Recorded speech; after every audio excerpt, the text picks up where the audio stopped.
दे ना सगळ्यांना ऐक दे ना येणार ना याचा नाही चालतंय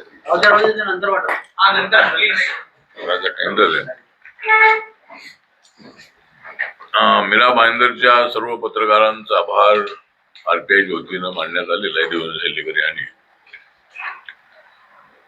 आणि आजचा दिवस असा माझ्यासाठी थोडा घाई गडबडीचा होता आणि आपल्याला तिसऱ्यांदा राज्यसभेची उमेदवारी मिळाली आणि माझं नाव भारतीय जनता पार्टीने यासाठी जाहीर केलं की मी रिपब्लिकन पार्टी ऑफ इंडियाचा आहे आणि मागच्या 2 वेळेला सुद्धा मी भारतीय जनता पक्षाच्या आमदारांच्या पाठिंब्यावर मी राज्यसभेवर निवडून आलो होतो आणि मी रिपब्लिकन पार्टी ऑफ इंडियाच्या हेवी फॉर्मवर निवडून आलो होतो. काल माझं नाव बीजेपीने जर त्यांच्या लिस्टमध्ये जाहीर केलेलं असलं तरी आमदार सर्व त्यांचेच आहे, त्यांच्या पाठिंब्यावर मी निवडून येणार होतो. आणि त्यामुळं बीजेपीने एक एनडीएचा मित्रपक्ष म्हणून माझं नाव काल जाहीर केलेलं आहे आणि आज मी नॉमिनेशन केलेलं आहे. 7 जागांच्या साठी ही निवडणूक आहे. 2 वर्षानंतर ही निवडणूक येते आणि 7 उमेदवार निवडून येणार आहेत. त्यामध्ये इलेक्शन काही होणार नाही कारण 7च लोकांनी फॉर्म भरलेला आहे आणि त्यामुळं बीजेपीचे 3, आरपीआयचा मी 4, त्यानंतर शिवसेना, एकनाथ शिंदेची, त्यानंतर अजितदादा पवार यांची एनसीपी आणि महाविकास आघाडी जी आहे त्यांचे माननीय शरदचंद्र पवार, तर अशा 7च लोकांनी फॉर्म भरलेले असल्यामुळं ही निवडणूक ही बिनविरोध होणार आहे. तर मला ही उमेदवारी देण्यामध्ये माननीय नरेंद्र मोदीजी आणि अमित शहा यांचा महत्वाचा वाटा आहे. नितीन नबीन जे नवीन बीजेपी झालेले राष्ट्रीय अध्यक्ष आहेत त्यांचा एक मोठा सहभाग आहे आणि सर्वात जास्त सहभाग आहे तो नरेंद्र मोदींना, अमित शहा यांना मला उमेदवारी मिळाली पाहिजे हे पटवून देण्यामध्ये देवेंद्र फडणवीस यांना यश आलं. कारण रिपब्लिकन पार्टी ऑफ इंडिया चा जो पक्ष माझा आहे तर महाराष्ट्राच्या राजकारणामध्ये गेल्या 30-35 वर्षामध्ये मी ज्यांच्या सोबत जातो त्यांना सत्ता मिळते आणि मी काँग्रेस पक्षासोबत होतो, एनसीपी सोबत होतो, तेवढ्याला त्यांना सत्ता मिळालेली आहे. आता मी भाजप सोबत आहे, भाजप शिवसेनेसोबत आहे, महायुती सोबत आहे आणि त्यांना सत्ता मी आल्यापासून मिळालेली आहे.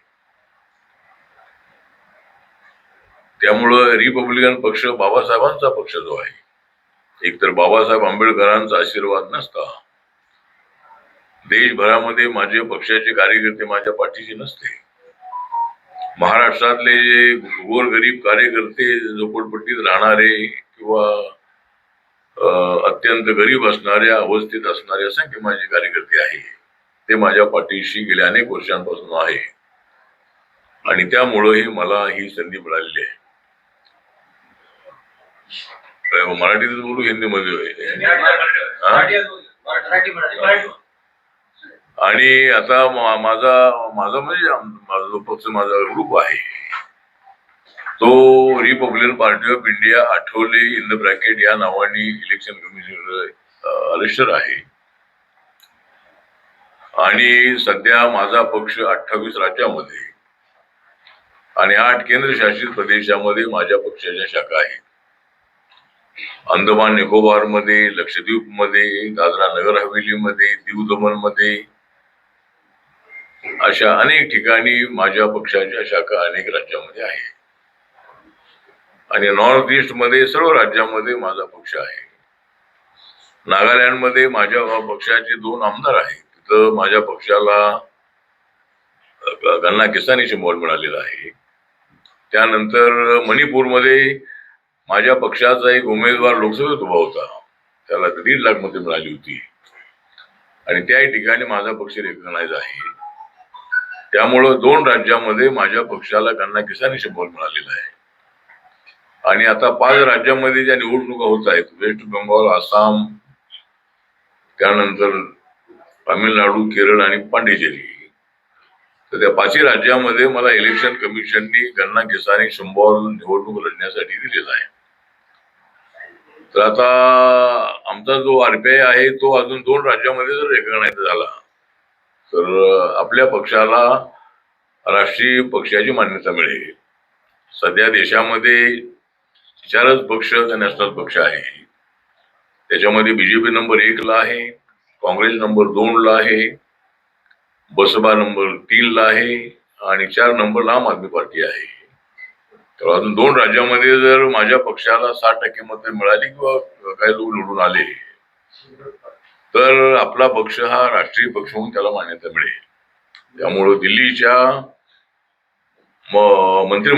नरेंद्र मोदी साहेबांच्या मंत्रिमंडळामध्ये मी गेल्या 10 वर्षापासून मी त्या ठिकाणी आहे.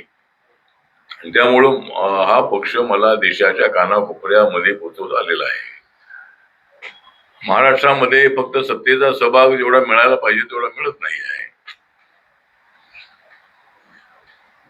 पण तो मिळावा अशा पद्धतीची आमची अपेक्षा आहे. आम्हाला आता मीरा भाईंदरच्या आताच आपले मेहता साहेब मला भेटले होते आमदार, आणि त्यांच्याकडे आपण मागणी की सूचना पूर्वी केलेली आहे की आरपीआयला एक सुकृत नगरसेवक पद मिळालं पाहिजे आणि देवेंद्र सेलेकर यांना ते द्या अशा पद्धतीची त्यांना सूचना मी केलेली आहे. तर ते नक्की त्याचा विचार करतो असे म्हणालेले आहेत.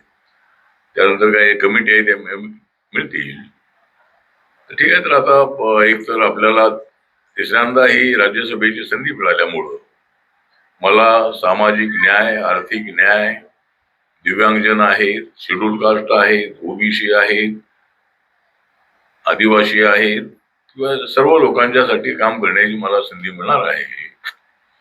आणि आपण दिल्लीच्या मंत्रिमंडळामध्ये असल्यामुळं, मोदी साहेबांच्या मंत्रिमंडळामध्ये असल्यामुळं सबका साथ सबका विकास हा त्यांचा अजेंडा आहे. आणि देशाची इकॉनॉमी 4 नंबरवर सध्या आहे, ती 3 नंबरवर लवकरात लवकर येण्याची शक्यता आहे. सध्या अमेरिका नंबर 1 ला आहे, 2 नंबरला चायना आहे, 3 नंबर जर्मनी आहे आणि 4 नंबरवरती आपला देश सध्या इकॉनॉमीमध्ये आहे. तर मोदीच्या नेतृत्वाखाली देश विकासाच्या दिशेनं झपाट्यानं पुढे चाललेला आहे आणि त्यामुळंच नरेंद्र मोदींच्या नेतृत्वाखालील एनडीएला मोठ्या प्रमाणामध्ये चांगलं बहुमत मिळत आहे. लोकसभेला आमचं नुकसान झालं, संविधानाच्या मुद्द्यावर हा चुकीचा प्रचार करण्यात आला, पण त्यानंतरच्या झालेल्या सगळ्या निवडणुकांमध्ये, हरियाणाची निवडणूक असेल, त्यानंतर दिल्लीची निवडणूक असेल, बिहारची निवडणूक असेल, महाराष्ट्राची निवडणूक असेल, सर्व राज्यामध्ये एनडीएला, बीजेपीला प्रचंड बहुमत मिळालेलं आहे. आणि आता येणाऱ्या 5 राज्याच्या निवडणुकांमध्ये सुद्धा, आसाममध्ये तर काही अडचण नाही, तिथं बीजेपीचं एनडीएचं सरकार येणारच आहे, पण वेस्ट बेंगॉलमध्ये सुद्धा त्या ठिकाणी बीजेपीचं एनडीएचं सरकार येण्याची आम्हाला पूर्णपणे खात्री आहे. कारण ममता दिदींच्या गेल्या अनेक वर्षांच्या काळामध्ये त्या सत्तेवर आहेतच आहे. त्या महिला म्हणून त्या चांगल्या स्ट्रॉंग आहेत याची आम्हाला कल्पना आहे, पण गेल्या 5 वर्षामध्ये वेस्ट बेंगॉलमध्ये म्हणजे सोनार बंगला करणं हे स्वप्न आमच्या ममता दिदीने असायला हवं होतं, पण सोनार बंगलाऐवजी बंगालला कंगाल करण्याचं काम त्यांनी केलेलं आहे. सातत्यानं तिथं गुंडगिरी वाढलेली आहे, महिलांवरती अत्याचार वाढलेले आहेत आणि त्यामुळे या वेळेला नक्की तिथं बीजेपीचं सरकार येईल अशी अपेक्षा आहे. त्यानंतर तामिळनाडूमध्ये सुद्धा बीजेपी आणि डीएमकेचा आणि इतर पक्षांचा अलायन्स आहे. त्या ठिकाणी सुद्धा परिवर्तन होण्याची शक्यता आहे. सध्या डीएमकेच सरकार तिथं आहे, तर तिथे सुद्धा परिवर्तन होऊ शकेल. पांडेचेरीमध्ये ऑलरेडी बीजेपी आणि रंगास्वामी येणार काँग्रेस आहेत, त्यांचं सरकार आहे. आणि केरळमध्ये ही आपलं सरकार आणण्याचा प्रयत्न आहे. त्यामुळे 5ही राज्यामध्ये चांगलं यश कसं मिळेल हा प्रयत्न आमचा आहे.